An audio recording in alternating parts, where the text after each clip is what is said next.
What is up guys, Shiv here from the Shadow, coming back at you today with another attack strategy video. Well, this is not actually an attack strategy, but it is a part of an attack strategy and something that is really important. Today we are going to discuss how to deploy your balloons and how to deploy your hog riders. We will discuss that tomorrow.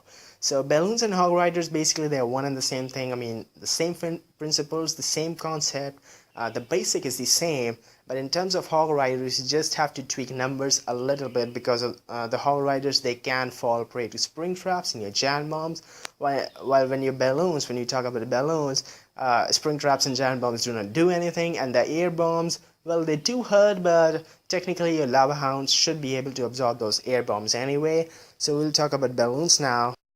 And let us revise the attacking fundamental that I mentioned in my dragon video, the waste of DPS. Well, basically, if you keep the offensive DPS as high as you can, and then you keep the effective defensive DPS as low as you can, you are really efficient in executing the attack. Now, what do I mean by effective is, it's not what your army is doing, it is what you are actually getting. Like, your army has 1000 DPS, but what it is actually doing per second is only 800 because you deployed like 6 hog riders on one single defense, and those hog riders, they're just overkilling that defense. So you get what I mean, right? I mean, your balloons, they are so powerful, you do not need a group of 7 to 8 balloons on one single defense. You actually can just grow a bit fancy here. You can do like 2 to 3 balloons on each defense based on the defensive hit points and based on the area, basically based on what is the incoming fire and whether your lava hounds are attacking that area or not. We'll discuss about all of that. Welcome to Chef's Clan War Mechanics. Alright guys, so here we are at the base design, and Anti does a Gobo Lalo on this base. But we are basically not concerned with the Gobo portion of the attack, we are just concerned with Lalo. So what you see within that polygon region, that polygon white region, is what you have to actually Lalo, and the rest of the base is pretty much taken by the Gobo. The core of the base, he has a different plan for it, but we don't actually need to think about it. We are just here to look at a simple runaway. Just look at that simple runaway you have for your balloons. Now you have to divide the base in 2 layers. First of all, you have the primary layer of defenses. Those are the defenses that you are actually you have the ability to target them directly with your balloons. Those will be called as the primary layer. Now that archer tower might be something that you cannot directly target, but you can place it into the secondary layer. That the cannon and the wizard tower group right there, that archer tower at 12 o'clock is the primary layer, and then here the cannon, the wizard tower group again is the primary layer, and finally the secondary layer here, the mortar and that air defense, and the mortar and that archer tower. Now that mortar right at 3 o'clock is something you can directly target with your balloons, so that does not form the secondary layer. Now after this, basically let us discuss what is the fault or what is the problem with your normal deployment of your balloons. Now what Anti does right here is 222 here, we'll talk about that, but basically if you deploy that normally, look at the pathing that your balloons have. They would go from that mortar at 9, you see, and look at the pathing. They would head to the archer tower, then to the cannon, then to the wizard tower, then to the mortar back. Then they would go all the way top to that air defense, then they would go back outside to the archer tower, and then they would come back inside. So you do not want that kind of meandering pattern, because it is something that you really don't want. I mean, you do not want your troops to be so unpredictable, like they are going somewhere, sometimes like outside the base, then sometimes like inside the base. For the primary weakness of that meandering kind of pattern that you really do not want, the primary weakness is the loon travel time effectively increases by a lot.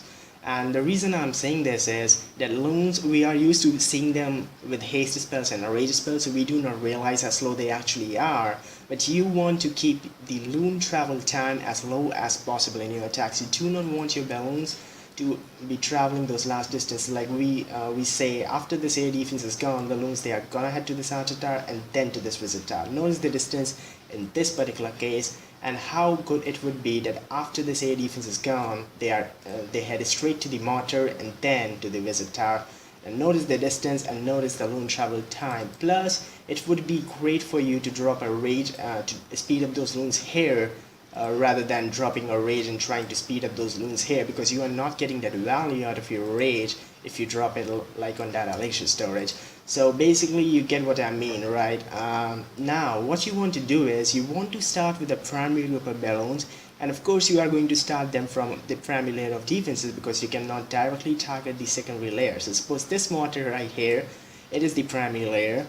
So you start your main group of balloons from this mortar. Now you want this main group of balloons to take out the defense in this primary layer, and after that it should proceed to the secondary layer, and once it does that, it should stay in the secondary layer. It should not backtrack into the primary layer. So these lines right here, I mean, it should not go back to the scanner, it should not go back to this visit tower, it should not head to the archer tower, it should not head to the visit tower here, and it should not go to the cannon, basically, if that is even possible.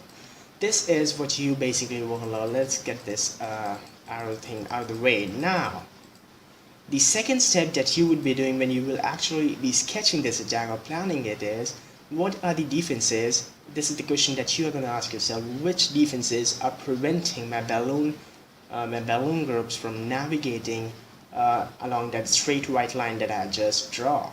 So it's the cannon right here, it's the visit tower, then it's the archer tower here, it's the visit tower here, and then it's the cannon here.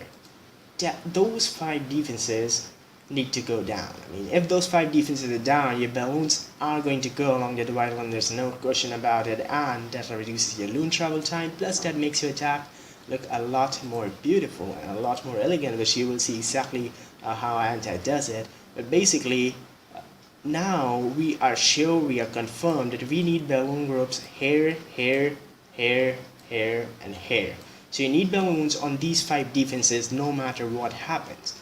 Now whatever balloons remain, you are going to go, first of all, you are going to go heavy on your primary group of balloons. So you are not going to go only with 2 or 3 balloons, what Anti does right here. You're going to go heavy with your main group of balloons because that is the group that is going to keep in. Now the reason why Anti goes with a lighter group of balloons in the main one is because the expos and the Tesla farm, it is something that he deals eventually as the raid moves on. He does not deal with it right away, so that is the reason why. And the numbers, guys, I mean, that is the last point. How to decide the numbers? Let's quickly recap what we actually just discussed about this. So basically you're going to start with the primary group of balloons here. Once that is done, once that is said and done, this group of balloons, this will take this mortar down. After this, it will move to this archer tower next. Before this archer tower goes down, before this archer tower right here goes down, you want a few more balloons to come in, take this cannon down. Now once this archer tower is gone and once this cannon is gone, the next closest defense, if there's a Tesla here, maybe that Tesla. If there's not a Tesla here, the next closest defense is gonna be that mortar. I mean, out of question. Now before this mortar goes down, guys, you have to eliminate this visit tower. That is the key to the whole thing. This visit tower going down, the next closest defense being the A defense, the loons are kept in the secondary layer. You want this archer tower to go down before the A defense goes down. Once the A defense goes down and the archer tower is down, the next closest defense is this mortar. And after that, I mean, if your loons make up to this mortar right here, I mean, does not even matter. Like, it's the base is all gone, the base is history. So let us get all of this out of the way. Let us see how anti-BAM base exactly does it. And yeah, one more thing about the numbers, guys. Basically the numbers, they are not just, I mean, it's not a simple way. You do not decide how many loons should I bring. You actually decide what kill squad should I bring. So you decide how many golems do I need wall breakers, do I not need wall breakers, do I need a baby dragon, do I need 3 wizards, or do I need 6 wizards for the funnel. So you decide all of that and how many spells your kill squad needs. So you plan your kill squad basically, and then whatever is left goes in your balloon phase. So technically you do not think the way that, okay, I need 14 balloons for this base. Yes, you can have an idea or an estimate that you need a minimum of 10 balloons on this particular base, as you have to take care of 5 defenses at least to ensure that your loons navigate along the right direction or the right way, the right path. So you need a minimum of 10 balloons despite your main group of balloons. So you need your main group of balloons, minimum 4 I would say, and then you need 10 other balloons. So you need minimum 14. What Hanta brings right here is he brings 16 balloons, and if you have more balloons than what you need, of course you can go heavy on some of your flanking groups. Alright guys, so you are looking at two lava hounds coming in at different angles, trying to soak as many air traps as possible. The balloon group being sent in targeted. The cannon goes down before that archer tower goes down. This ensures that the loon keep into the second relay. The wizard tower has been taken care of. The archer tower at 12 has been taken care of. And that wizard tower at 1 has been taken care of. The balloons are going to navigate along the path we decided, guys, and see how elegant it looks. Now the Tesla farm popping kind of distracts some balloons into the core of the base, and that is something you do not want. But basically you cannot plan about Teslas until it's like a cleanup attack. If it is a cleanup attack, you know the Teslas are there, but since it is not a cleanup attack, you do not know where the Teslas are. Anyway, he gets this base taken care of, has enough balloons. I'll just skip this once you see that the Teslas are down. Oh, 2 seeking air mines, but anyway, the Teslas are down, guys. Let us escape this attack. Alright guys, now this is the second base incursion for today's video. Just checking if my plan works. Well, it does. That is the region, the polygon region is what you have to actually level. So this is a much bigger region than your last base design. But what I like about this particular attack is simplicity. The way he does it is so simple. Now just feel free to pause the video, just think how you might create your flanking group of balloons, just what should be the pathing. I would just provide you that he enters into the base from this direction right here. Given this fact, just pause the video and just think how you would do it, and then come back and let's see how Poseidon does it. Alright guys, so if you are back, basically what he wants to do, he wants to start from this archer tower right here, and then he wants his balloon group to just stay inside. Now he wants his balloons to split up right here. I mean, that would be great if they do. And then he wants his balloons to kind of like end here. So this is what he basically wants to do. Now if that is given, what are the defenses that you think are going to hinder the loon pathing? Now first of all, it's basically the cannon here, then it's the cannon here, and then maybe the archer tower here, but that does not matter. I mean, he does not get it taken care of. He would have been great if he did, but he did not. So anyway guys, I mean, if you are going to do it, because I'm not going to be a cheerleader of Shadow Warriors or for any other clan, I'm just going to say what I did not like about this attack is that he does not get this cannon taken care of, and he does not get this archer tower taken care of, which I think he should have done. Now of course, this is your standard loon deployment. I mean, this is what you want your balloons to do. Now let us think, how is this going to happen? First of all, your balloons are going to come into this archer tower. That is the key to the whole thing. The archer tower goes down. The next closest defense is going to be that wizard tower, out of question, and it's going to be the archer tower. Now you do not want your balloons to backtrack here, so he has a great plan for it. He does use 4 balloons on this archer tower. He does use 4 balloons on this cannon group. So he comes in heavy with his initial group of balloons. Now once all of this is eliminated, all of this is taken care of, he goes in right away and gets this area of the base taken care of, and there's nothing that is distracting his balloons except possibly this layer of defenses. Now he does get this cannon taken care of with like only 2 balloons, and he does not do anything on this archer tower or anything on this cannon at the bottom, although he does have 2 balloons which he finally swags. But I think it would have been great had he used them on that archer tower and that cannon. Does not do it anyway, but you guys get the idea. Basically, if you are the attacker, you have to do it. You have to do like 2 balloons on this archer tower. I think why he does not actually go in directly at this particular cannon right here is because he fears this archer tower. I don't know, but it's all mess. Let's clean this mess and let's get the attack underway.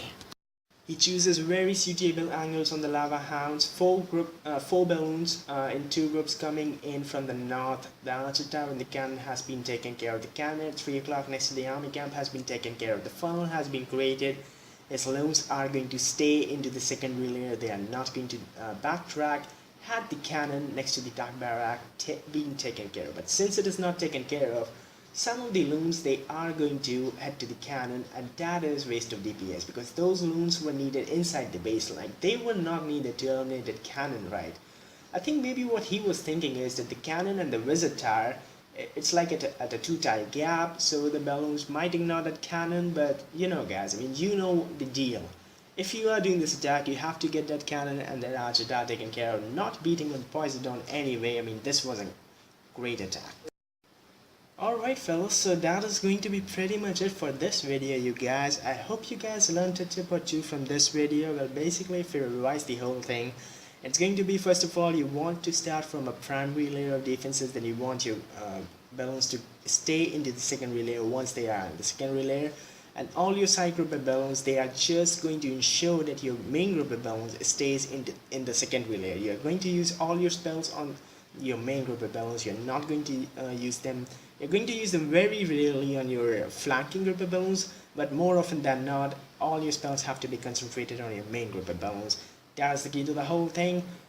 Let me know in the comments below if you would like to see a part 2 of this video, because I do not want this to be a very long one, and that is why I'm not showing you many bases. It's only 2 bases, but hope you learned something and hope you can implement this in your attacks. This is your host Shiv from Shiv's Clan Mechanics. We'll see you guys tomorrow. Bye bye for now.